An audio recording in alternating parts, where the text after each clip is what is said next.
And now, if you would all please turn off your cell phones and join me in welcoming our first speaker, Christopher Hitchens.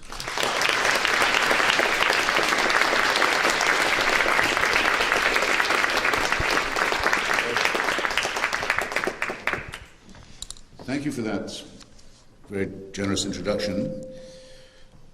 And thank you, ladies and gentlemen, brothers and sisters, for coming. Is this echoing for you as it is for me? Yeah? No? Yes. Audible. Very well. I thought I'd begin with a brief mission statement. John Prendergast and my colleagues and I have the feeling that people like you come to meetings like this not just to listen or to absorb, but also to feed back and to contribute. So with your permission, I'll yield back some minutes of my allotted time so that we can have a question period and be subjected to your opinions when we're through.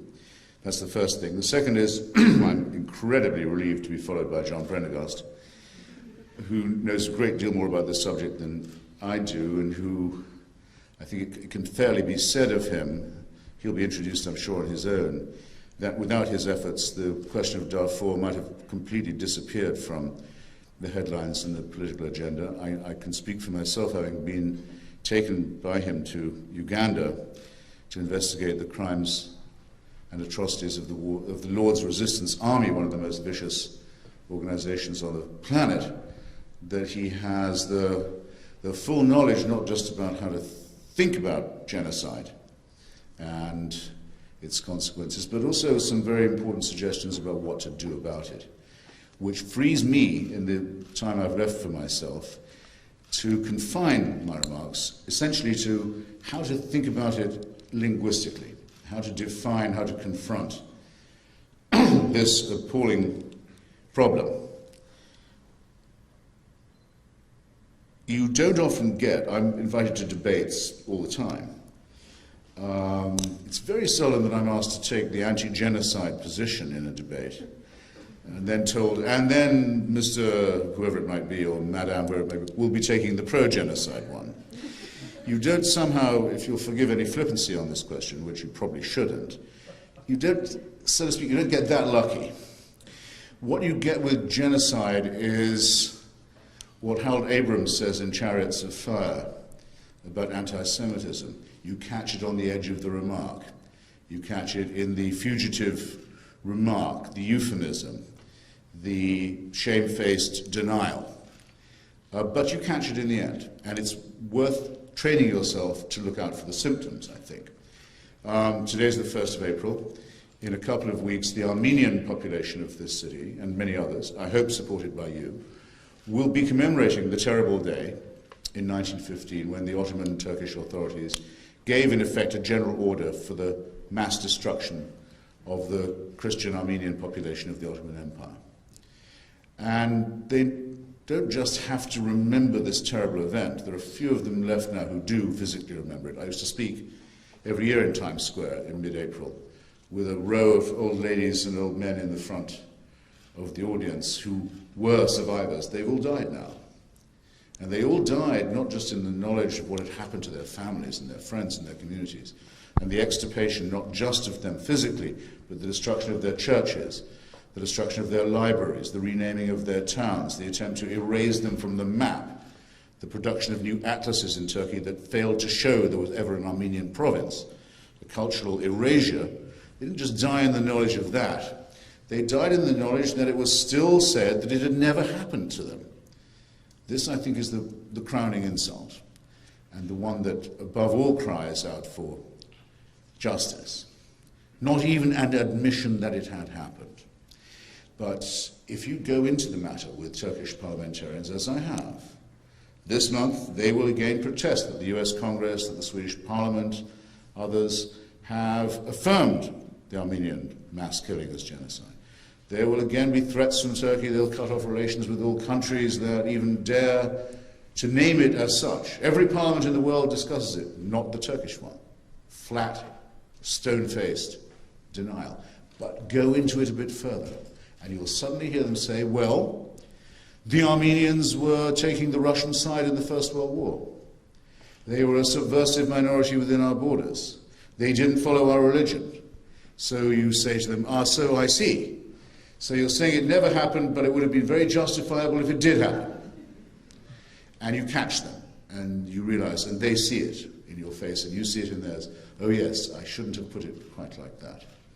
Isn't it of enormous interest that the neo-Nazi forces and their apologists now in America and in Europe and elsewhere do not say, yes, it's true that we tried to make an end to the foul Jewish people who were the main threat to German and Aryan civilization, that we are proud of our attempt to rid the world of this unwanted, hideous tribe. No, they say, no, we never tried it. It never happened. Holocaust denial is the form it takes. When you think of a real Nazi, he would be for Holocaust affirmation.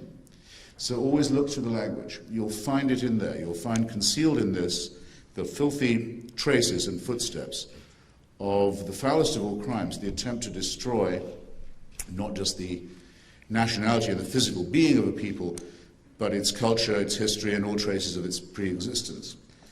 And again, you'll find when you really argue with these people, they'll say, well, the Jews were boycotting Germany, they were sabotaging the German economy, many of them joined the Communist Party, they were on the side of the Soviet Union. Once again, they stop suddenly denying, and they begin in a shamefaced way to affirm. So I think, especially since I'm talking tonight at an institution of higher learning, I would just to draw attention to the fact that it's in the denials, it's in the historical obfuscations, it's in the attempts to distort and dilute the historical record that you'll find the important clue.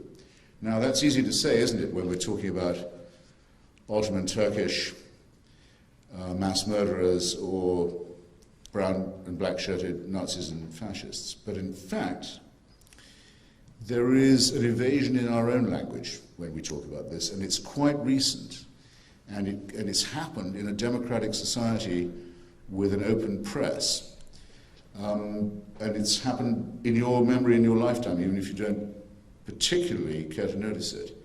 Why did Madeleine Albright, then Secretary of State, and Bill Clinton, then actually Ambassador to the United Nations, later Secretary of State, and Bill Clinton, then President of the United States, why did they not call the attempt by the Hutu population, or the extremist wing of it in Rwanda, to destroy the Tutsi population and the moderate Hutu, why was this not called genocide? When it was plainly the attempt to extirpate an entire population in whole or in part. Because if you call it genocide, and you are, as our country is, a signatory to the Genocide Convention, once you've called it genocide, you're mandated not just to protest about it, but to do something about it. The convention is very plain. If you call it by its right name, you must act either to prevent it, if it can be prevented, to halt it if it's been started, or to punish it if it's been completed. And so in our own lifetimes, we have no right to sneer at other cultures who've used euphemism. We decided not to call it by its right name for a long time, until the business was nearly done, so as to avoid the responsibility for it. So this is something that lives right near you and can come to your society and infect your political dialogue. It's not a thing that happens in other places, or not just. Wanted to start by making that as plain as I could.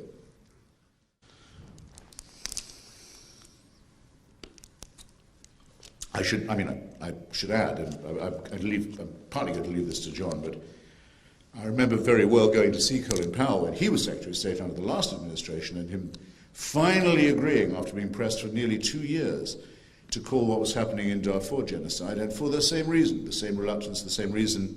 If we call it that, it means we are responsible for doing something about it. Now, nobody forced your country or your government to sign the Genocide Convention, but it's a solemn pact once you have signed it. And once that finding has been made, it is something that is going to involve you too. And as we speak in Africa, terrible things are being done, in effect, in our name, because of our reluctance to face the real meaning of the language on this question. In the past century, therefore, in Europe, just in civilized, Christian, let's just call it civilized Europe, in the 20th century. I was born halfway through that century. The century is inaugurated by an attempt to destroy the Christian Armenian population of the Ottoman Empire, very nearly successfully, almost a complete erasure and destruction. It climaxes in the middle of the century with an attempt to destroy the Jewish people of Eastern and Central, and indeed Southern Europe, which is also very nearly successful. It almost succeeds in the utter destruction of a whole people, a whole culture, a whole architecture, a whole library system, very nearly a language. And it closes, or very nearly closed, with an attempt by Christians, mainly Orthodox and some Catholic, in former Yugoslavia, to erase the Muslim population of Bosnia and then of Kosovo. And some of you, I can tell by looking, aren't quite old enough to remember this, but those of you who do will remember how the people of Kosovo were loaded onto the trains at gunpoint. We thought we'd never see this again in Europe. We thought we'd never see this again after the end of the Second World War, after the end of the Cold War, after the fall of totalitarianism, that we would once again see people being actually packed onto the trains for mass deportation, and their homes taken away from them, and those who resisted shot out of hand, as they already had been, as if to encourage the idea of flight and exile and deportation in Bosnia. If you've ever had to see this in person, and had to see it in civilized Europe, an hour's flying time from Rome, an hour's flying time from Vienna, 2 hours from London, an hour and a half from Paris, that's as far as you had to go to watch it happening. And then to hear the pathetic excuses that were made about why not to do anything about it. And this brings me to a second language problem. The word genocide wasn't even coined until 1942 or 1943 by a brilliant lawyer, Raphael Lemkin, operating in Geneva, who thought we did need a word for it. Up till then, there hadn't been a word for the attempt to destroy a whole people or their culture or their physicality. When Henry Morgenthau, the American ambassador in Turkey, reported back to Washington in 1915-16 about what was happening in the Turkish provinces, of particularly of Harput and Van provinces, where the main concentrations of Armenians were. And he got reports directly. We can read them. You can read them in a wonderful book called Slaughterhouse Province. It's a first-hand account from the local American consular officials about the putting to the sword of the Armenian people. Morgenthau reported to the State Department, what is happening here and what we can witness to is a process of race murder. In a way, race murder is a more electrifying, more galvanizing term, isn't it, than genocide. Genocide is somehow rather technical. It's almost too clinical. Race murder gives you a better sense of what we're talking about and how it might feel to witness it. But then for humanists like myself, and I hope yourselves, the whole term race is problematic. I mean, what we argue is that the human race is not subdivided by species. We are only one species. All the other divisions between us are, in a sense, artificial. And this raises another question, not an uninteresting one. Can genocide be committed by people of the same ethnicity upon one another? It's not an unimportant question at all. The million or so Cambodians who were killed by the Khmer Rouge were being killed by fellow Cambodians. It's true that the Vietnamese minority in Cambodia was singled out for an especially vicious and barbarous treatment, but in general, it was Cambodians upon Cambodians. Does this qualify as genocide? Do we think of ourselves racially, or do we think of ourselves as human? Very worthwhile subject, I think, possibly to divide and to disagree about, but we know it when we see it. We know the idea of what I would call exterminism, the idea that all those who don't agree, or who don't belong, or who somehow haven't subscribed to the right ideology, must be killed. And the same, I think, is going to face us very soon in the case of North Korea, where the population of North Korea is being starved to death and enslaved by other North Koreans. You probably know that the average height of the surviving North Koreans, those who came through the famine of the last decade, is 6 inches less than a South Korean. It takes a lot of cruelty to starve people down by 6 inches. But it was done, and it's going on now as we're sitting here. And many of those are people who are going to die or be hopelessly stunted, especially the children, mentally as well as physically. And the question is, well, is this too the kind of thing that ought to mandate intervention, as the Genocide Convention does? And this is a question I'm only going to ask. I'm going to hope that you will come up with some answers. I think I said totalitarian a moment ago. If I didn't say it enough, when we used the term final solution, which was the Nazi expression for, or euphemism you might say, for the Jewish question, Endlösung in German, final, put an end to it, over. You see there the totalitarian mentality. You see the idea that there are problems that can have final solutions, that there are ideologies, that there are ethnicities, parties, religions that are absolutist, that can bring an end to history, that by sheer force, by sheer will, by sheer cruelty, can destroy everything in their path. The relationship I want to suggest here to you is a very close one between the genocidal mentality and the totalitarian one. It's when you get a supreme leader. It's when you get a race theory that promotes one tribe of humans above another. It's when you get a theocratic belief that all those who don't subscribe to the one true faith are going to hell anyway, so why bother to keep them on the planet? It's out of totalitarianism, and it's a special method, which is total war, that you get the idea that people can be treated as rubbish, as germs, as vermin, as viruses, which is why another euphemism, ethnic cleansing. Ethnic cleansing doesn't sound too bad, does it? Until you think of its implications, which are that certain people are simply filth and only there to be cleaned up or cleaned out. It's only then you see yourself looking straight down the gun barrel of the totalitarian regime, party, religion, or system. Someone ought to tell me when I'm trespassing on the time I said I'd restrict myself to. We didn't agree, did we, on someone waving me a card? Do I have a moment or two left, do you think? 2, he thinks. Christ. Okay, I think I could probably do it. So what I would want to call this fusion between the totalitarian idea and the genocidal method would be something like this. The synthesis would be exterminationism. And the terrifying thing about that is it's one thing to think about being able to vaporize a whole people, or a whole class of people, or a whole nation of people. And it's another thing to be actually able to do it. And that in the time we live in, the means by which a genocide can be accomplished have become a lot more sophisticated and somewhat more widespread, even than were available to the National Socialist Party in Germany. And it's this that's really begun to worry me and other people who follow this subject. I've seen the attempt to destroy the Kurdish non-Arab peoples of northern Iraq. I've actually smelled the chemical weaponry and the poison gas that was used in Halabja and elsewhere. If you want to know what totalitarianism smells like, it smells a bit like chemical weapons and the sound of people coughing up their own lungs and burns that won't go out and won't go away. And thousands and thousands of people can be killed in an afternoon with weapons like this, and then they go on dying to the number of, we think, about 180,000 in a few months.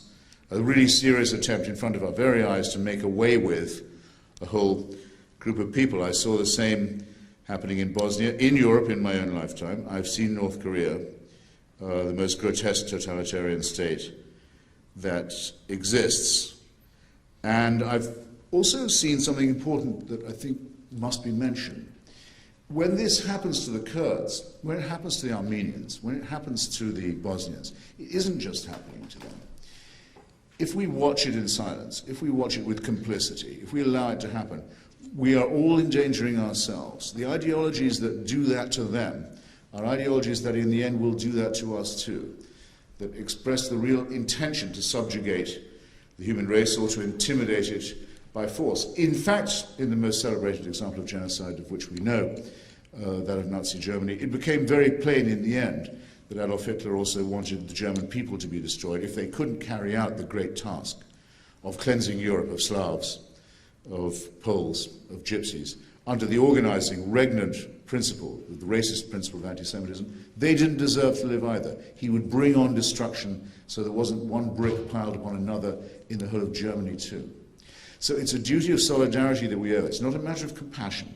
It's not a matter of feeling just sorry for people who are subject to mass murder and deportation. It's a matter of realizing that those who will do this sincerely intend the destruction of our civilization as well. And if that one finger is still up, I should probably close and invite your questions later by saying this. When the war against fascism in Europe began, a huge number of people, educated people, intellectual people, thoughtful people in Europe and in America thought that you could stay out of it, thought that it was an internal affair of Germany, an internal affair of Italy, an internal affair even when those countries invaded Spain.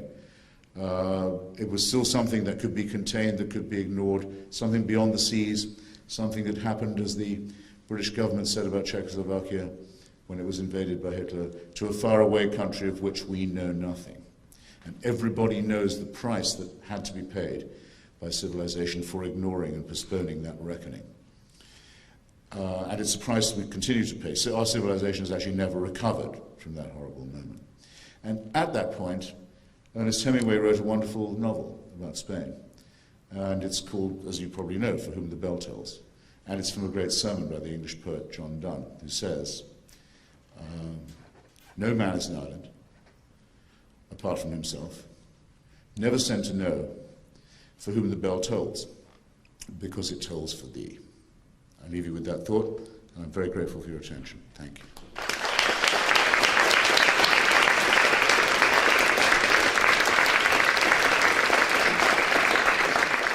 Help me in introducing John Prendergast.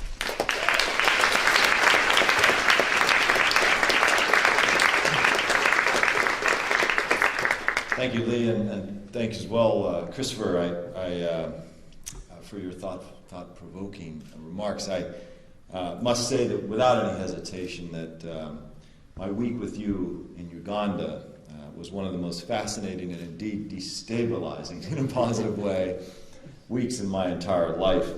I think everyone in this room should get to experience a week with Christopher Hitchens in a forgotten war zone somewhere in the world.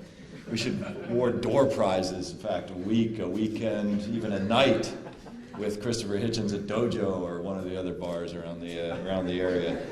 Guaranteed a life-altering experience. Some historians have referred to the 20th century as the genocide century because of the number of state-sponsored targeted killings that occurred during that century. The genocides that some of which you just heard Christopher illuminate. The 21st century's first genocide began with a literal and figurative bang in 2003 in Darfur. In a few short years there, we've seen hundreds of thousands dead and approximately 3 million people rendered homeless by the tactics of war pursued by the regime in Khartoum that is responsible for this genocide. These millions of people that are displaced are an incomprehensible number. So I wanted to tell you about one of them. Amina lived with her 4 children in a village in North Darfur. And she woke up one morning to the sound of huge explosions in the center of the village. And she ran outside to see what was happening and realized as she watched these government bomb planes traveling in the distance that that her town had just been bombed.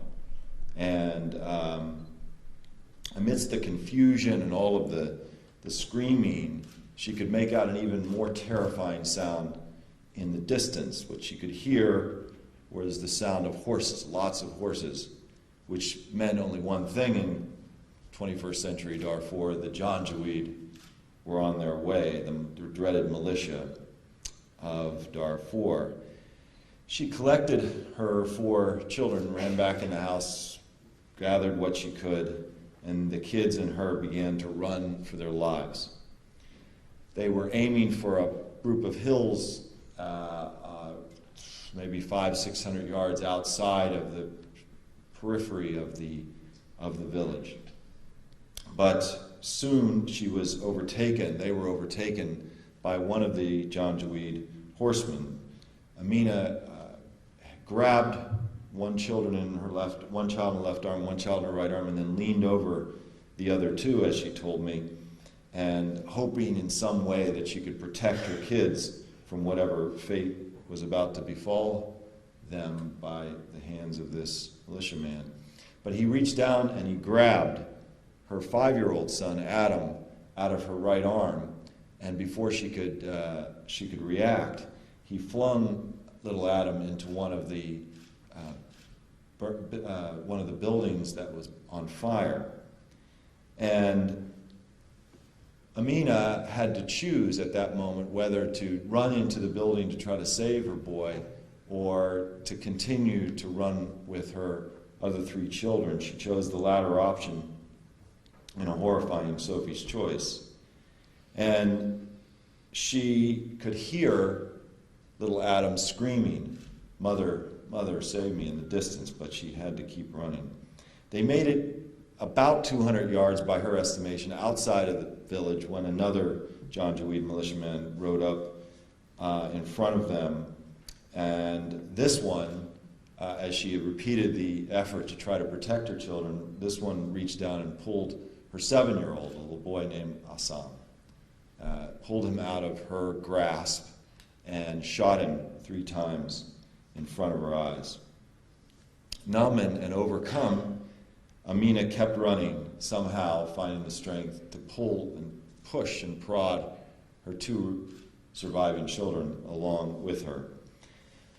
They made it to the hills, waited till the Janjaweed militia left and the government forces in the distance left, and then began a 7-day journey without any food or water, finding little Good Samaritans, Darfurian Good Samaritans along the way to occasionally get something.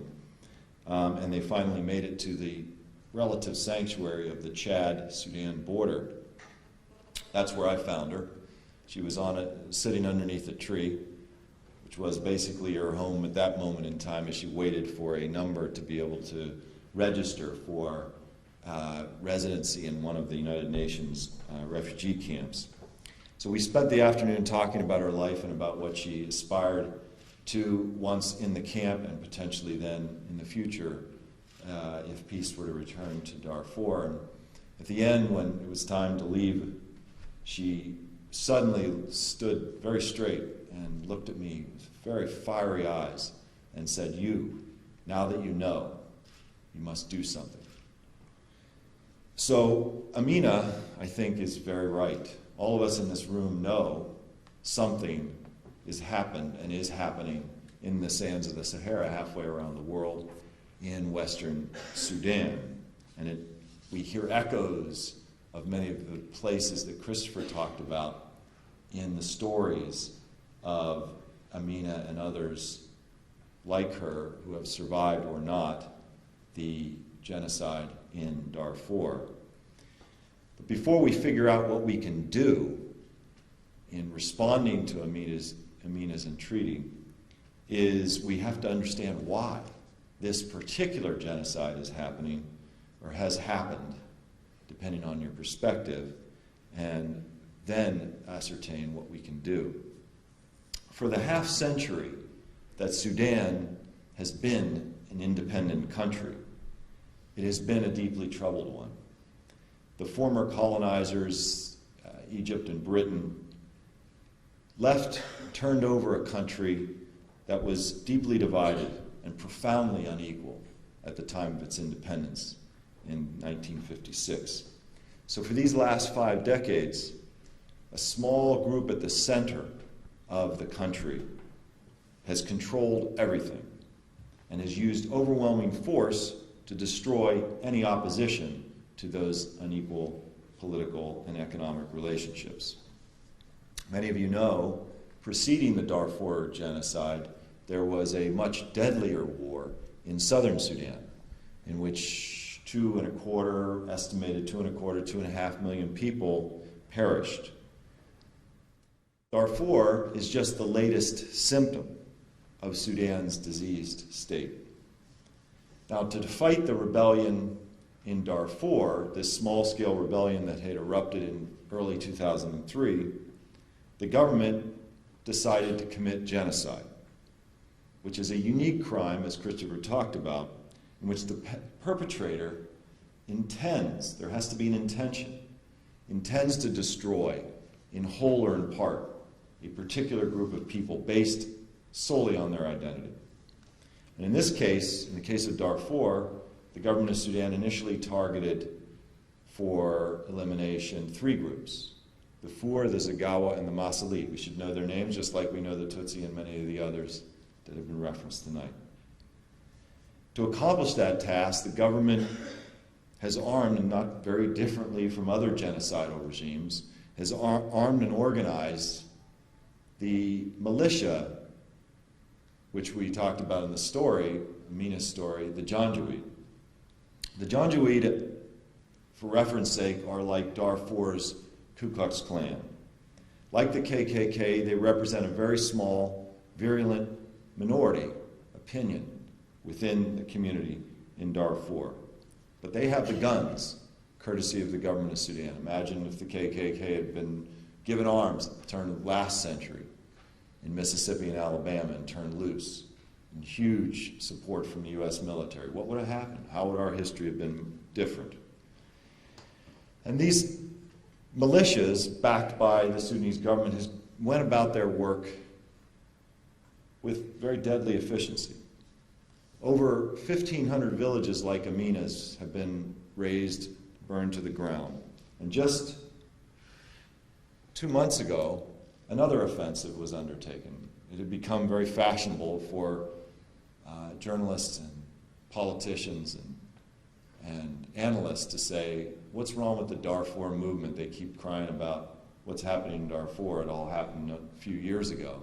Well, the government of Sudan unleashed an offensive in the area of Darfur called the Jebel Mara, which utilized all the tactics that I just described to you in Amina's story, and killed hundreds and hundreds of people and displaced tens of thousands of people. That was last month.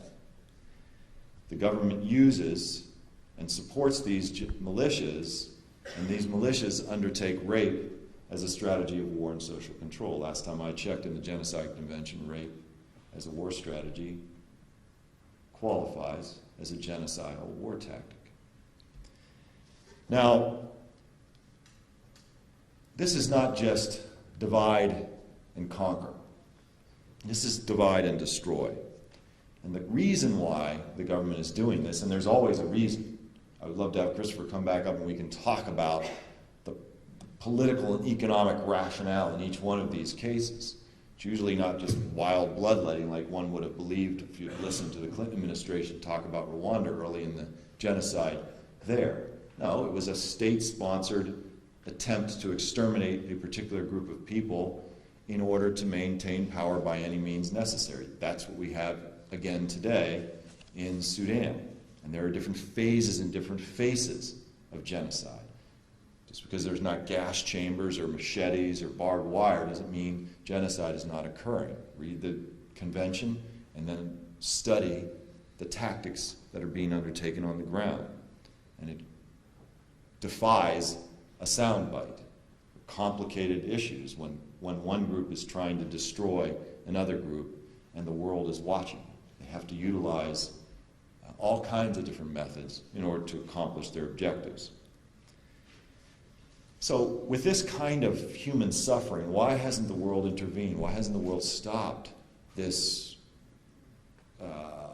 bloodletting, this attempt to destroy groups of people in Darfur, with all of the attention and all of the activism and all the support, all the political speeches that have been made about Darfur? Why hasn't anything happened yet to really stop what's going on there. Well, it turns out Sudan is a very unique place. And there are three of the world's great issues, the great issues of our time, which you run smack into when you're dealing with Sudan. Iraq, counterterrorism, and energy security. Very briefly, because we have to understand why the forces that we are up against before we can understand what we can do about it.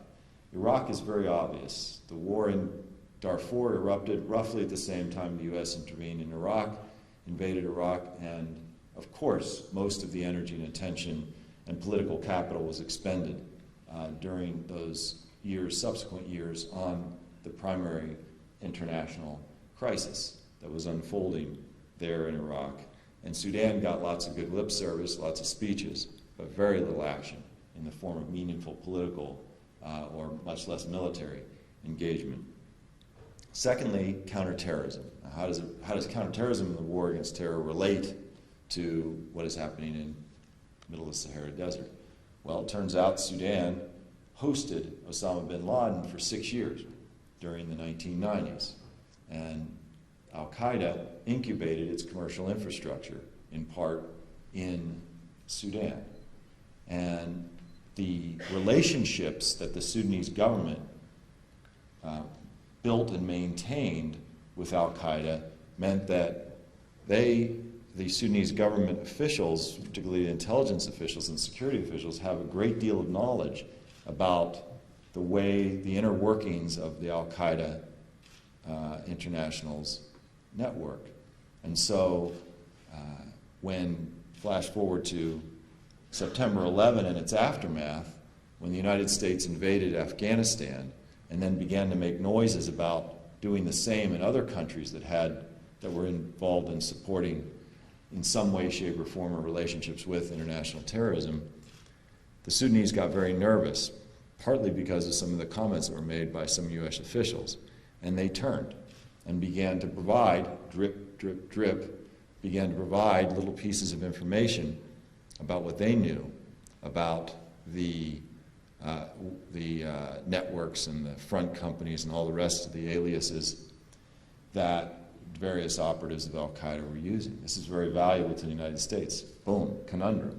Genuine, serious conundrum. Are we going to intervene in a country which is providing valuable information, or what was perceived to be valuable information, to one arm of our government? Are we going to intervene with another arm to try to stop something that the United States itself, the Bush administration itself, was calling genocide? Turns out not. Third variable after Iraq and counterterrorism that prevented a U.S. response was energy security. And what does that mean then in this context? Well, that in a word, China. China, in very simple terms, gets its oil differently. We buy our oil on a daily basis from the international spot market. China, over the last decades, has invested in particular countries, often countries that are spurned for whatever reasons by much of the rest of the international community. They invest heavily in those countries, and then they buy their energy needs, secure their energy needs straight from the countries that they've invested in. Sudan turns out is one of the countries they invested in a long time ago, and it's now coming to fruition. So they're with $8-9 billion of sunk assets and a fairly robust annual output from Sudan. Sudan rose over the last decade from an exporter of a few agricultural items now to a mid-level oil producer, purely because of China's investment. And so China, of course, then defends Sudan in the context, in international fora, in the United Nations Security Council, sells arms to them, defying international arms embargoes. And this is a significant counterweight to the attempts by part of the rest of the international community to respond to what is going on there. So Darfur as the crisis unfurled in Darfur, there were many obstacles and impediments to the response. And now, I think we've got to start talking about what it is that can provide us some hope with what is happening there so that we can then figure out what to do. And I think there are 5, despite those impediments, there are 5 windows of hope that one would put up in opposition to those impediments that can form the basis for more robust action in response to the crisis that continues to unfold in not only Darfur but in southern Sudan, which threatens a much bigger conflict. The first window of opportunity I see on this horizon is the war crimes indictment by the International Criminal Court of the President of Sudan. Now, there was a short-term negative repercussion from that indictment last year when the government of Sudan, in retaliation, threw out a bunch of the humanitarian organizations operating in Western Sudan. But this is the first time that there is a real potential consequence for the commission of genocide. I don't know who could possibly imagine that if there is no consequence for these kinds of crimes, that those behaviors will ever change. We have to stop it at some point. We have to stop that cycle of complete and total impunity, whether on paper or in reality, at some point. And the International Criminal Court has taken this stand. The wheels of justice grind slowly. Ask President Milosevic, ask Charles Taylor, people who laughed at their indictments by the International Criminal Tribunal of Yugoslavia and the mixed court in Sierra Leone. Milosevic died in prison. Charles Taylor is being tried now for war crimes and crimes against humanity. Bashir is destabilized by this, and he can't travel to many countries because he doesn't know if he's going to be captured, and has a significant impact, and it creates a point of leverage on the Sudanese government that we have yet to exploit.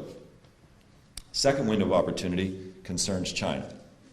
China has invested, as I said, nearly $10 billion in that oil sector in Sudan. Now, if war reignites in southern Sudan, the southern Sudanese have told me on many occasions, my travels there, the first target that they're going to zero in on is the Chinese oil installations.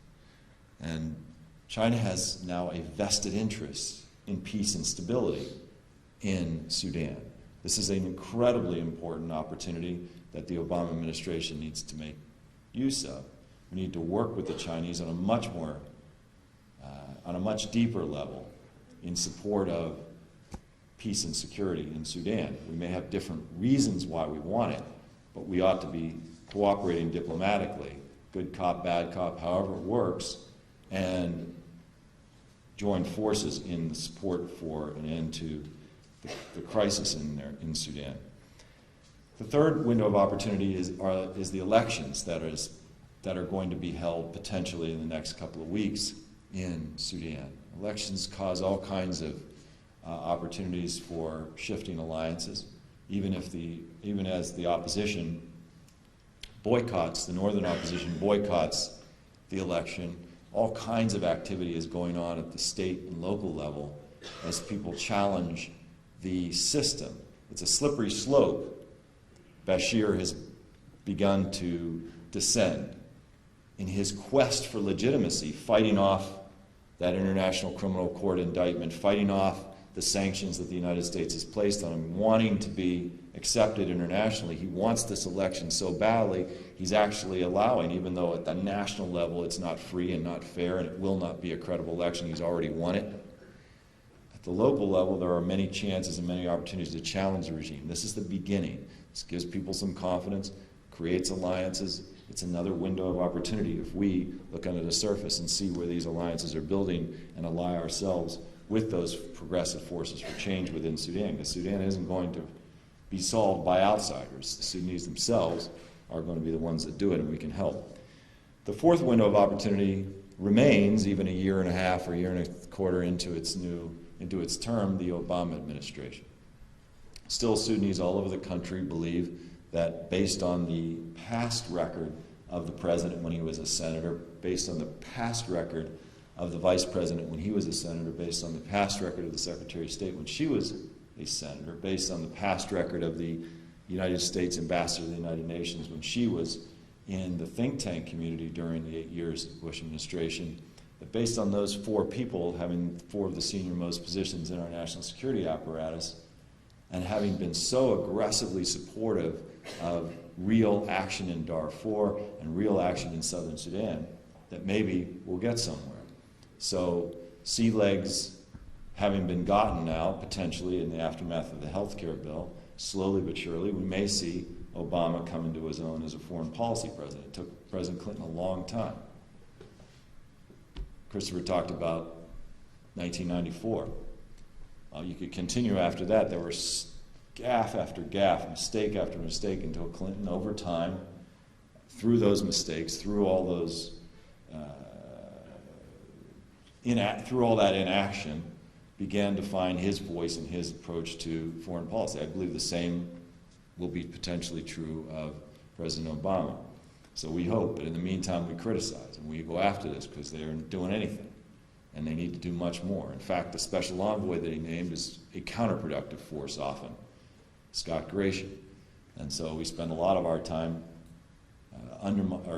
criticizing and critiquing what he's doing and trying to provide alternative approaches more consistent with what Clinton, Biden, Obama talked about what they were going to do when they were senators and when they were candidates. Fifth window of opportunity, I would suggest, is all of us.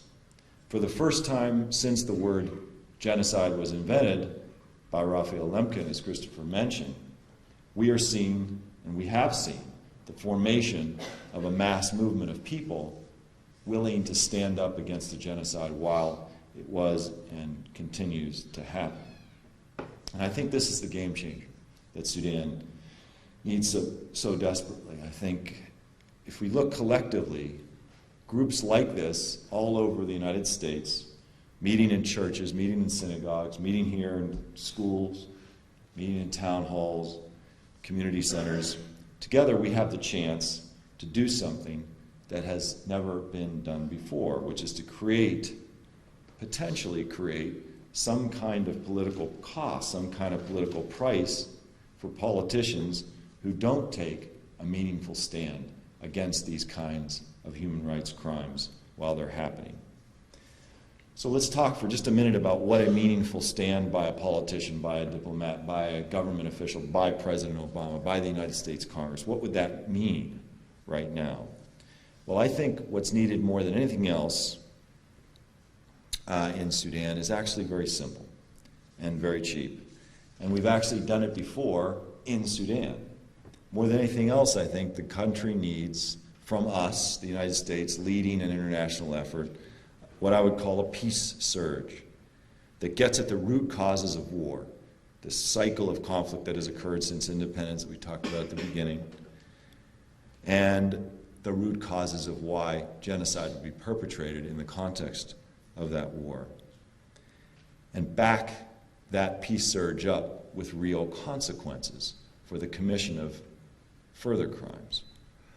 We all know that America, by far, has the largest army in the world, but we also have the largest diplomatic corps in the world as well. We know how to make peace. We did it, we helped do it in 2005 in southern Sudan, a war far bigger, with far more at stake than the war in the western part of the country today in Darfur. The U.S. led the peace process there. Secretary Powell talks about it as one of his accomplishments of his term as Secretary of State. And that was a war that everyone said, just like they're saying today about Darfur, was a hopeless war with divided rebels and all of the other kinds of reasons that people say Darfur is just an interminable, hopeless conflict. So we actually do know what to do and how to do it if we want to end the crisis in Sudan. So back to Amina finally. Remember what she said. Now that you know, you must do something.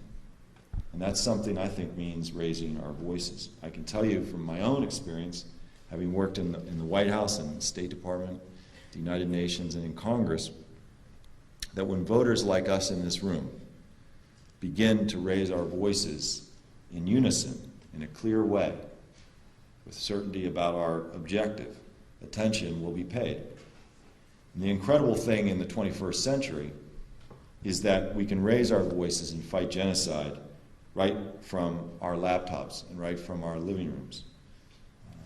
And Mark Hannes, who's going to follow me, will tell you a little bit about the kind of things that you can do. And I will only frame the beginning, or sort of handing the baton to him, by saying that if you look at the last century of this country's history, one could make the case that real changes have occurred in the context of people's movements. We've seen the real shifts occur in our historical development from the women's movement, from the civil rights movement, from the labor movement, from the environmental movement, from the peace movement even in some cases. And finally, we have the outlines, the beginnings of an anti-genocide movement. And any one of us in this room can be part of it. The key is to look at your own skill set, look at the massive social networks that all of us have through all the new media tools that particularly students are so adept at utilizing. So that just the number in this room can be multiplied by 100 if we have a purpose, which we want to alert people to know. I was looking at a journal recently which talked about what were the most effective ways that got people involved or interested in causes. And the third most effective way that the poll respondents cited was that they had seen an ad that was very effective, and they were compelled to respond in some way, through action or through money, through charity. The second leading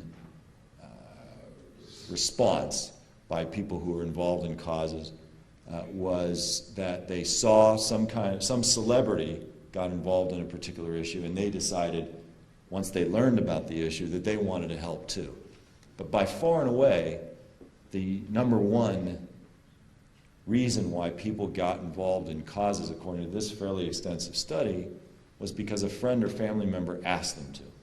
Now, how empowering is that for all of us in this room that believe in particular issues and causes and want to do something and have at our disposal things that Christopher and I didn't have 10, 15, 20 years ago in terms of our capacity and ability to organize and bring people together around issues and ideas and stories and causes that you hold dear to your hearts.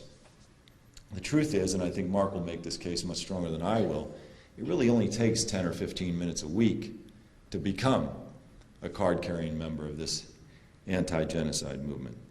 If we make enough noise, if we turn enough light onto these issues and onto the solutions that are possible, then I think we can help bring an end to the conflict that continues to burn around the 21st century's first genocide.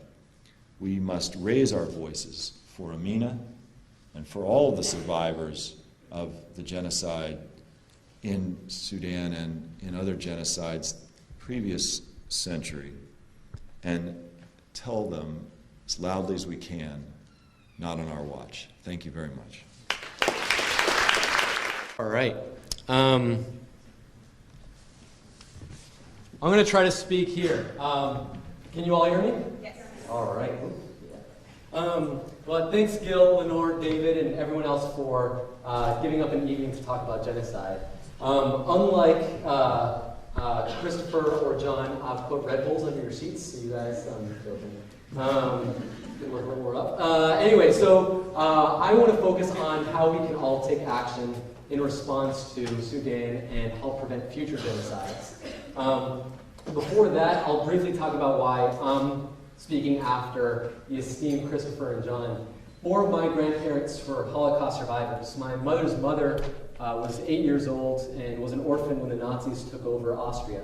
And she was able to get refuge in the United Kingdom on the Kindertransport, where they only allowed Jews if they were 16 years or younger. So she made her way to Glasgow, Scotland, where she met another Holocaust survivor. They got married and had 3 daughters. My mother was the middle one, born and raised in Glasgow, Scotland. Like Christopher, I can do the British accent. Like, everyone knows, but no one really lives and sounds Scottish. My mom hated the weather, so when she was 17, she left Scotland and went to Southern California and started working there. On my father's side, his parents were in Auschwitz. And at the end of the war, they tried to get refuge here in the United States, but were denied entry. They tried Cuba, were denied entry, and finally made their way to Ecuador in South America. And there they met, they got married, had 1 son, my father, who was born and raised in the capital. He was visiting my mother in LA, or visiting LA, met my mother. They got married and decided to raise a family in Ecuador. So I grew up for 18 years in the capital, in Quito, belonged to the one synagogue in the country, made up of about 100 families. And everyone was a survivor or descendants of survivors. And so every Shabbat service, every high holiday, every Holocaust Remembrance Day, many of the elders still had the numbers tattooed on their arms. And they would always remind the congregation and anyone that they could of 2 critical lessons. 1, never forget how 6 million Jews and 5 million others were systematically exterminated for who they were, and the world largely stood by. And 2, and is equally as important, never ever let it happen again. Doesn't matter if you're Scottish, American, Ecuadorian, Jewish, or not. Never allow people to be targeted for who they are. And when I was 18, I graduated, and I was fortunate to get a scholarship to come to the United States. And as John and Christopher mentioned, I heard what was happening in 2004 about Darfur, stories like Amina. And I was really troubled, given with my background, that there seemed to be a lot of similarities with the Holocaust or previous genocides, Cambodia, Bosnia, Rwanda, and yet people weren't making connections. The details are important, it's critical so that we can help address it, but there's some themes where, yes, there was anti-Semitism, yes, there were tension between the different tribes in Western Sudan, people were being systematically targeted, governments were manipulating that tension to make it justifiable to target and exterminate people for who they were, and justifying it for bogus reasons for the rest of the population to either be complicit or complacent. And fortunately, because the US and the Allies, we were able to stop the Nazis from completing the final solution. Albeit late, it was a success. My grandparents, the fact that I'm alive today, was because of Americans and others refusing to be bystanders and actually taking action and helping liberate the Jews in the camps. And I felt like here was an opportunity to do the exact same thing with what's happening today, modern day atrocities, whether Sudan, Congo, Burma, or other places. So the question is why? And I was fortunate to come across an amazing book that I encourage you all to read. It won a Pulitzer Prize by a dear friend of John's. Her name is Samantha Power. And she looked at all the genocides of the 20th century and asked why. Why is it that after the Holocaust we say never again, and yet fail at making that phrase meaningful with each successive genocide? What lessons have we learned in order to actually prevent and stop genocide? Surely we must be getting better at it because it keeps happening over and over again. And we focused on 3 of the reasons why we have failed at stopping genocide. And unless we change these 3 things, we'll continue to fail at preventing and stopping genocide. And those 3 things are protection, political will, and permanency. The protection part is critical because when we hear today, or when we tell others after today about what's happening in Sudan or Congo or Burma, our brains put that information, unfortunately, in the same bucket as the tsunami or Katrina or Haiti. And that is to say, we treat genocide and mass atrocities like natural disasters. And that is a fundamental mistake because all the people being harmed isn't because of a hurricane or a tidal wave or an earthquake. It's because of other human beings. But by responding to it like a natural disaster, we give humanitarian aid, food, water, medicine. And don't get me wrong, it's important. It's what's keeping people alive on a day-to-day. But if that's the only thing we do, or the bulk of what we do, it's simply inappropriate. Can you imagine if that's just what Americans did, our parents, grandparents did during the Holocaust? The Nazis would have succeeded at completing the final solution. Well-fed, but dead. And so what we need to do is stop treating genocide as a humanitarian crisis and start treating it like a security crisis. Focus, keep our eyes on the prize, protecting innocent civilians. The second thing is, as you've heard John and Christopher mention, is that politicians are really good at the rhetoric. Oh, this is awful, we can't do it. And so they often use the excuse of, we didn't know or we didn't have the ability. And we did know and had the ability in each of the previous genocides to maybe stop them, prevent them, or at least save hundreds of thousands of lives as an early response. So the question is why? Why is it that the United States government, the most powerful government in the world, fails at making never again mean anything? The answer is really simple. It's this. There is zero political cost to an action in the face of genocide. There are not enough Americans, if any, or we're trying to work on that, who are willing to get beyond being educated and getting political to stopping genocide. What we need to do is hold our policymakers in the Congress and the executive branch accountable, similar to how we do it on many other issues. You know, abortion, gun rights, immigration, Israel. Americans don't just get educated on this, they actually pick up the phone, they get on email, they write a letter to their policymakers saying, do something. My favorite example is in Florida with that woman Terry Schiavo. All of you remember she was on TV all the time. Americans didn't just get educated, they picked up the phone, they got on email, they wrote to Congress and the White House saying, do something. And what was the response? Congress held special sessions past midnight. They held special sessions on Sunday. They were pulling all-nighters to write a piece of legislation for one woman. Former President Bush cut his vacation short, flew back from his ranch to Washington, D.C. to be waiting the Oval Office to sign a piece of legislation for one woman.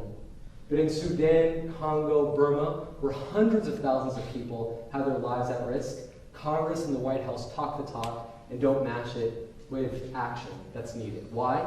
Because we're not getting political about stopping genocide. And that's the only way we're going to make never again mean something, is if we get political. Which ties into the third P of permanency. And that is when Americans do get political, and we do organize coalitions and organizations, when the genocides are over and the politicians say, never again, we believe them, and we dissolve these institutions. So we created the War Refugee Board to help Jews get refuge here, and afterwards, poof, it dissolved. Then Bosnia, we created the American Campaign to Save Bosnia, poof, it dissolved. We need to build a permanent anti-genocide constituency, similar to a firehouse. We don't dissolve the firehouse when the firemen put out the fire. We need to create a permanent institution of Americans across the country willing to get beyond being educated and getting political. So with Samantha's help and John's help, we did this, and we created the Genocide Intervention Network, a network of Americans across the country, students and non-students, who are getting empowered with tools to prevent and stop genocide. So what does it mean to have the tools to prevent and stop genocide? Well, we've come up with a really strategic, results-oriented approach to creating this permanent anti-genocide constituency. And we have focused on three main tools: educate, advocate, and economically advocate. Political and economic. So let me explain these. Obviously, people need to know what's happening in order to stop it. So no one after this event, and no one you tell after John's charge, can ever say they didn't know about it. We need to make sure people know what's happening so they can't use the ignorance card as they have in the past. The second thing is how do we advocate? How do we get politicians to match their action, the rhetoric with action? And we decided to create several tools. The first is a report card. We've created the Darfur Scores, a scorecard grading every member of Congress and how they have responded, how they voted on legislation, how they co-sponsored, have they been to Darfur, have they held a town hall meeting, have they done anything on Darfur beyond just talking about it to engage their policy, to engage their constituents and pass policy. And we created this website, darfurscores.org, and made it public so anyone could see what the member of Congress has earned, and made it easy for people to call, email, or write letters saying, telling them what their grade is. And it was unbelievable when we came out with this. People, students, non-students, faith leaders, business leaders started flooding their members of Congress saying, how dare you earn anything less than an A? Students printed it out, and on spring break, when if I need to bust my butt to get an A, you need to bust your butt to get an A. And the response was phenomenal. Like Terry Schiavo, members of Congress were calling our office, not their secretaries, not their interns, saying, please get people to stop calling and emailing me, what can I do to get a better grade? Or a member of Congress said, I just co-sponsored these two bills, can you please update my grade from a D- to a B-, so at least I can tell my constituents I'm passing. We had students and faith leaders in Texas write to Senator Cornyn, who had an F for not voting or voting no on critical legislation, that he called our office and said, I want to help write the most robust bill on Sudan today. So we worked with his office and wrote the Sudan Accountability and Divestment Act. And in 2008, both houses of Congress unanimously passed the bill, and on December 31st, former President Bush signed the bill into law. How is this possible? It wasn't because of people like John or Christopher or I, because, in fact, our license plates say taxation without representation. We have no members of Congress. It was because of people like you who are willing to push Schumer and Gillibrand and others to not just talking about it, but taking action. The second tool is also started by students, is looking at the economics. As you heard from John, China and other countries are profiting are benefiting perpetrators like the government of Sudan, which is using the oil revenue to commit genocide. While none of these companies are American, they're all traded on our stock exchange. So through our personal portfolios, our college endowments, our pension systems, we are indirectly funding the violence in areas of mass atrocities. And so students at Harvard using Facebook got the senior class to pledge to never give a donation back to Harvard as long as they would hold stock in some of these companies. And amazingly, these two students on Facebook in the senior class, it affects, as you all know, U.S. News and World Report ranks colleges and universities, and alumni giving is one of the variables. And God forbid, year after year, Harvard would lose its #1 spot and become 2 or 3, and they didn't want to lose its sacred spot. And so Harvard agreed to sell $4.4 million worth of stock from PetroChina, sparking a nationwide divestment campaign not seen since students led the charge against apartheid South Africa. So 60 colleges and universities have followed suit. I'm pretty sure NYU is one of those. Now we need to make sure it is. And students in California said, why stop here? And they wrote state legislation to get CalSTRS and CalPERS, the largest pension systems, to screen their investments in these companies and successfully pressured Governor Schwarzenegger to pass that. That's Adam, who's a senior at UCLA, doing that. So we got that legislation and we introduced it throughout the country, and 27 states passed targeted divestment legislation. And so we've gotten even better and created a new model called the Conflict Risk Network, where we recruit institutional investors and get them to use their leverage. So we now recruited from foundations, college funds, pension systems, have $700 billion of assets, and use that to pressure companies to change their behavior. And if they don't change their behavior, then we call for divestment as a last resort. And thus far, 12 companies have improved their behavior because of this. So we've seen huge results with this economic campaign. So those are 27 countries. New York has been great. We've also gotten the city involved as well. The last tool is the most exciting one, because it's one that every one of you has on you at every moment or within a foot of you, and that is your cell phone. We've created the anti-genocide hotline called 1-800-GENOCIDE. Usually I ask people to open up their address books and phones and type in this phone number so you can remember it. But because of time, I'll just speed through it. So whenever anyone calls 1-800-GENOCIDE, all you have to do is enter your 5-digit zip code, and our system will identify your specific representative, your senators, or give you the option to call the White House. Whatever option you pick, 1, 2, or 3, we will always give you the most up-to-date action item that policymaker needs to take in order to stop genocide. And so if Schumer's voted for a bill but Gillibrand hasn't, we will tell you. And then we will connect you for free to their office so that you, as a New Yorker, can tell your rep, Senator, or President Obama what they need to do to help stop genocide. And the best part is we can track it real time. So we can always tell Schumer, Gillibrand, 10,562 New Yorkers have called you to vote for this bill. Why aren't you voting for it? And they can never use an excuse. And it's been phenomenal. We've had over 30,000 people call the number.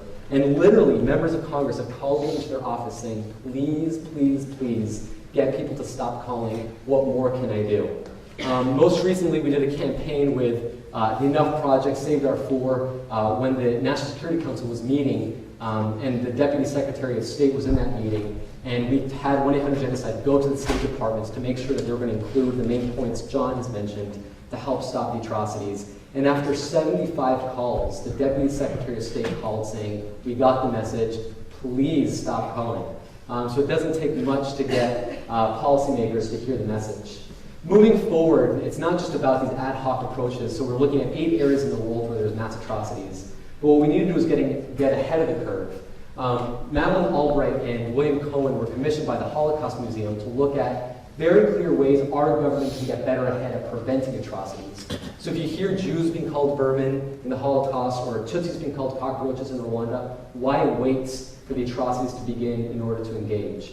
And so the two of them and others spent over a year looking at clear blueprints to help prevent and stop genocide and produced this report, the Genocide Prevention Task Force, with 34 recommendations on what Congress and the executive branch can do to help prevent and stop genocide.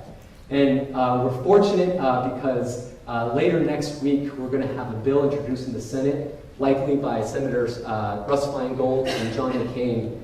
It's been extremely bipartisan legislation on these issues to help realize some of these key recommendations. So we really need you to push Schumer and Gillibrand because they don't care what I think or John or Christopher, they care what you think here as voters in New York.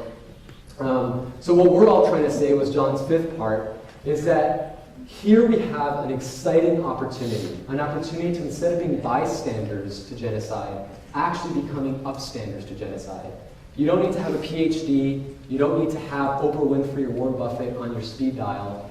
I barely graduated, I don't have any of those, and been able to have huge results by working with students and others to actually nudge members of Congress to not just be bystanders, but taking the necessary action. So hopefully all of you will get involved in joining us and join the permanent anti-genocide constituency to actually take action. And so I've written, what we need to do is we need to get people in every congressional district. Our goal, we've got 800 stand chapters, and you'll hear more about NYU's stand chapter when you go outside. But our goal is to have at least one student chapter and at least several, we call them Carl Wilkins fellows, fellows who we've trained, who aren't students, on how to lobby, how to organize, how to fundraise. Our goal is to get one each of those in every congressional district. So no member of Congress can ever say they didn't know what was happening and they didn't hear from their constituents. So to get very specific about what's happening, for any of you who are just dying to take action, I've got four suggestions. One is to go to takeactionnyu.com. There's going to be a discussion board, so all of you can comment on what you heard tonight, other ideas that you may have to get more involved. The second is on next week, Tuesday, April 6th. There's going to be an event at the U.S. Mission to the UN, which is at 140 East 45th Street between Lexington and 3rd Ave. On Wednesday, April 7th, the New York Coalition to Save Darfur is going to have a meeting. That more information on the location will be on the Take Action website. So all of you can, not as students, but also to connecting to business leaders and faith leaders in the New York area can get involved. And also, April 10th, there's going to be a worldwide day called Sudan 365. So we've got activists not just in the U.S., but across the world who are going to take action on that day to show solidarity for the people of Sudan. And the location will also be announced on the website. So hopefully, the goal is all of you can help us, join us, become members of the anti-genocide movement. So we can make never again be more than this empty promise, but an actual commitment we can keep. Thanks.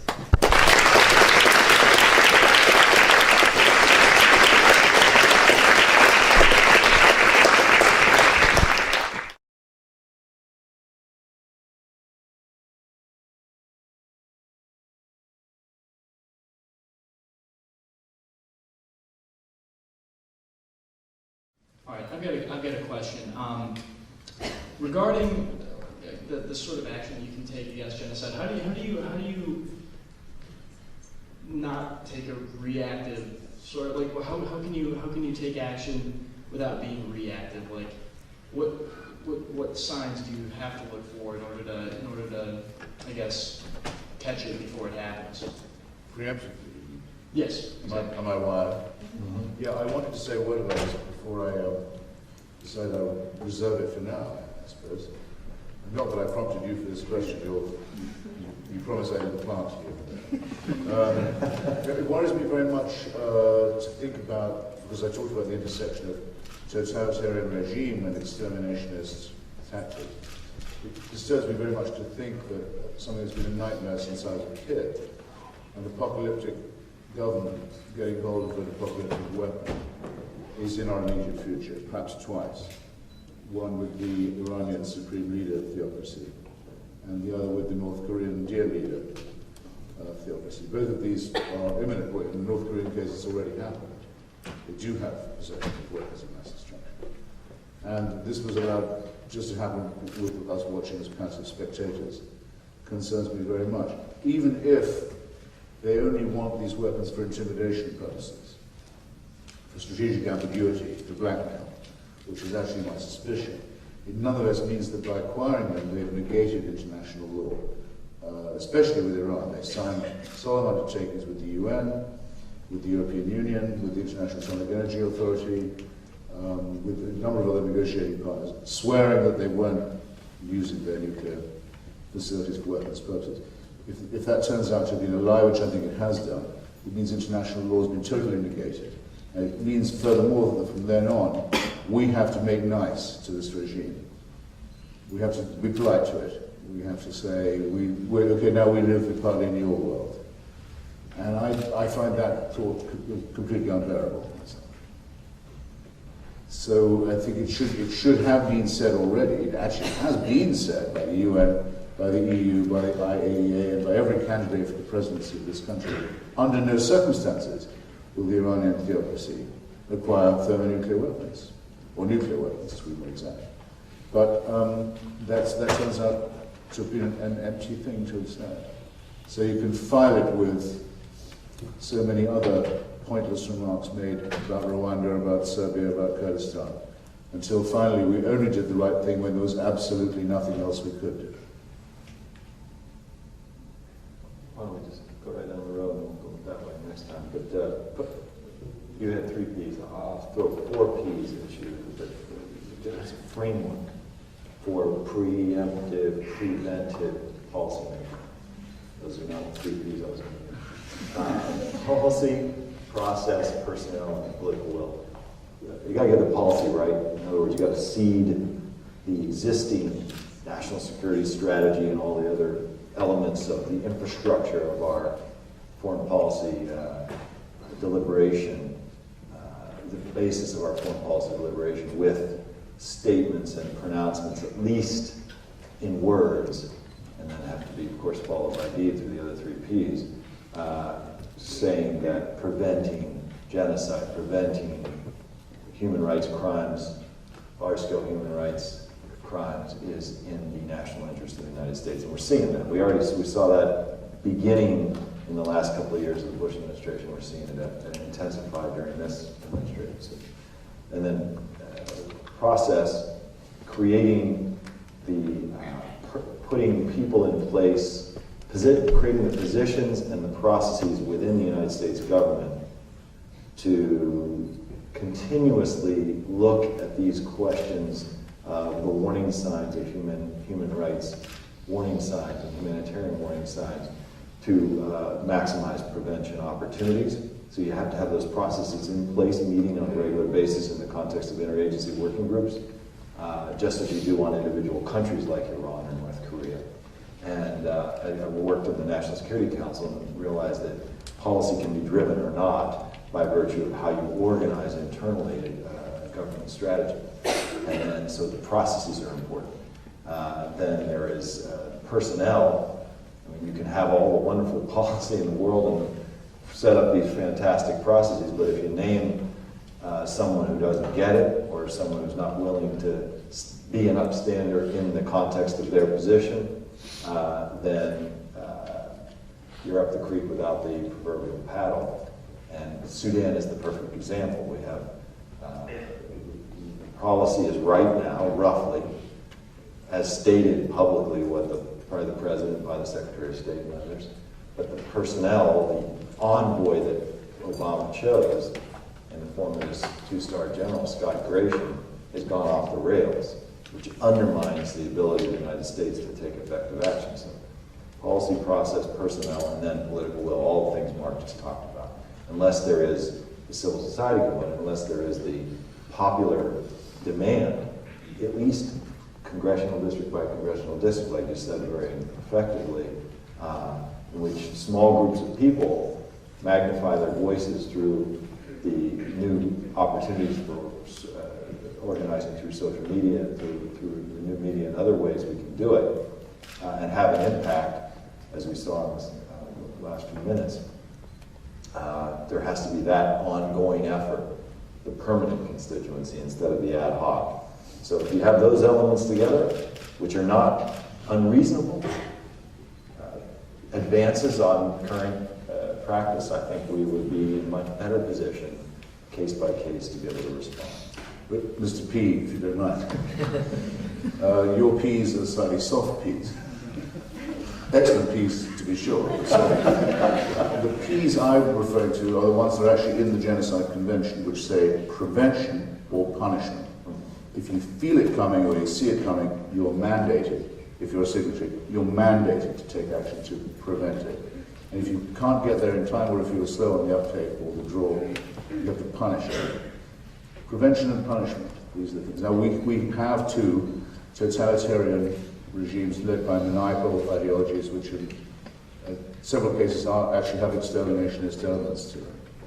We know what the Supreme Leader of Iran thinks about the Jews. We know what the Supreme Leader, the dear leader of North Korea, thinks about, for example, the Japanese. We have been warned. We can either prevent it or punish it, or we can just be peed on. There are 6 P's now we have on the table. Mark, if you can come up with another P, we're just going to defer the rest of I'm going to follow the key on. There's, after the Rwandan genocide, Kofi Annan appealed to the General Assembly, the UN General Assembly, saying, how do we overcome this challenge between sovereignty and humanitarian intervention? Because every time we see something like this, the country says, internal issues stay out. And the Canadian government's MacArthur Foundation created this commission on intervention and state sovereignty. And they produced this report called Responsibility to Protect. And it sort of looked at how can we get better as an international community, as well as domestic, at preventing and stopping these things. And they look at it at a continuum. So it's prevention, reaction, rebuilding. So the prevention part is if you hear Jews being called vermin, if you hear Tutsis being called cockroaches, and my concern with Christopher just talking about North Korea and Iran is that things like Rwanda, which don't have nukes, that they don't fit that paradigm, and then we don't pay attention when something like the genocide in 1994 happened. So you can commit genocide with simple farming tools. You don't need Tomahawk missiles or nukes or F-14s. You can use machetes to commit genocide. So we need to get much better at seeing these early warning signs. We need to get better at the early reaction, diplomatic, economic, carrots and sticks. Military, we need to make sure that we've got the mandate and the resources. Big problem with UN peacekeeping missions is that they sometimes don't have the mandates, aren't trained, don't have the resources. We need helicopters, for example, for the UN mission in Sudan. And then the last one is rebuilding, and that is one of the biggest indicators for a genocide is if there's been previous mass atrocities and you don't end the culture of impunity, hold people accountable, and don't jumpstart the economy. We have the Marshall Plan in Europe. We tend to not look at helping create jobs. Usually one person at the UN says 2 things you need is jobs for young men and education for women to help get them outside of that conflict track. So a 7P is power, use of hard and soft power.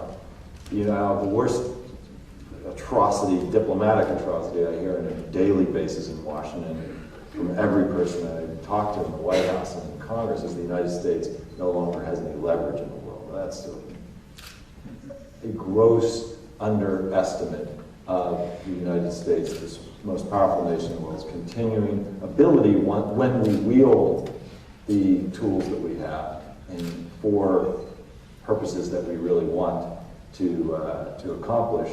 I feel that is a vast underestimation of what we can do. So using the tools that are at our disposal, hard and soft, our tools of power, and willingness to use them in defense of human rights of the nature we've talked about already would be another P I'd throw in there since we're trying to alliterate.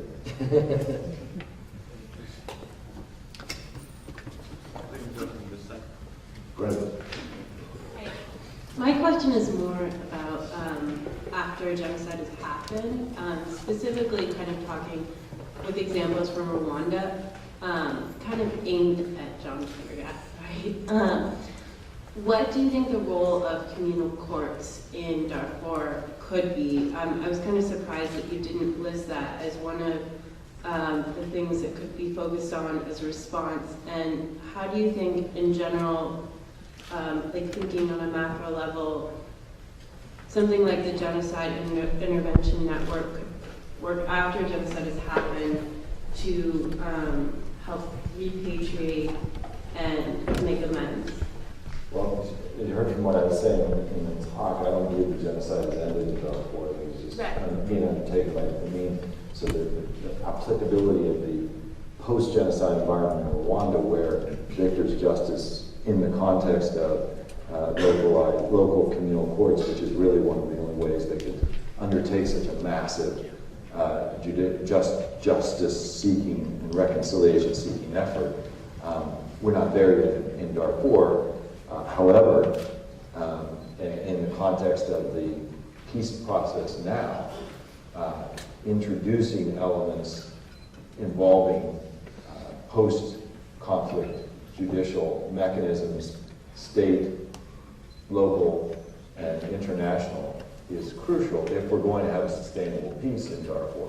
We're not, on the basis of this current whitewash that's going on in Doha today in terms of the peace process that they're calling it now for Darfur.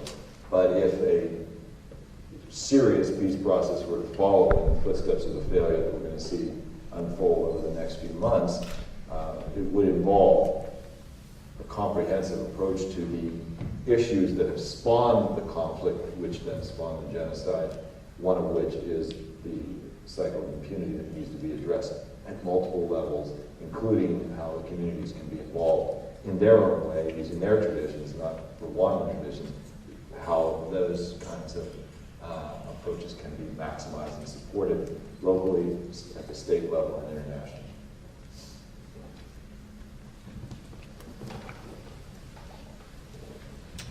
Yeah, Mark, I was especially taken by the word permanence you used in terms of institutionalizing the movement.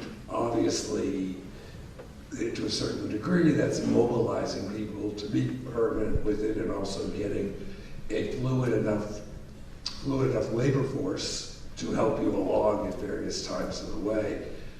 On college campuses, for example, where a lot of this will germinate and develop, have you any thought of modeling public interest research group type labor, or even you made the reference that we respond so well to natural calamity, the same short-term labor in this regard as people for years have been going down to help rebuild New Orleans for weekends, for short terms. Anything like that might be of interest to this group in terms of actually giving days as opposed to indeed that 15 minutes you were talking about?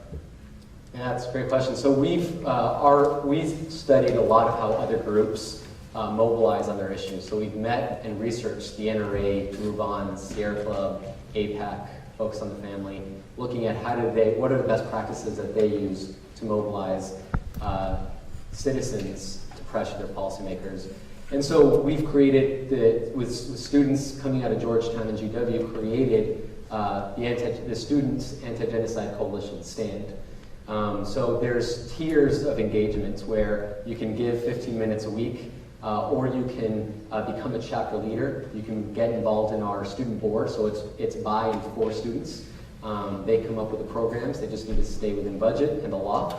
And that was one of the things that we had learned with student organizing, students want to have as much autonomy as possible.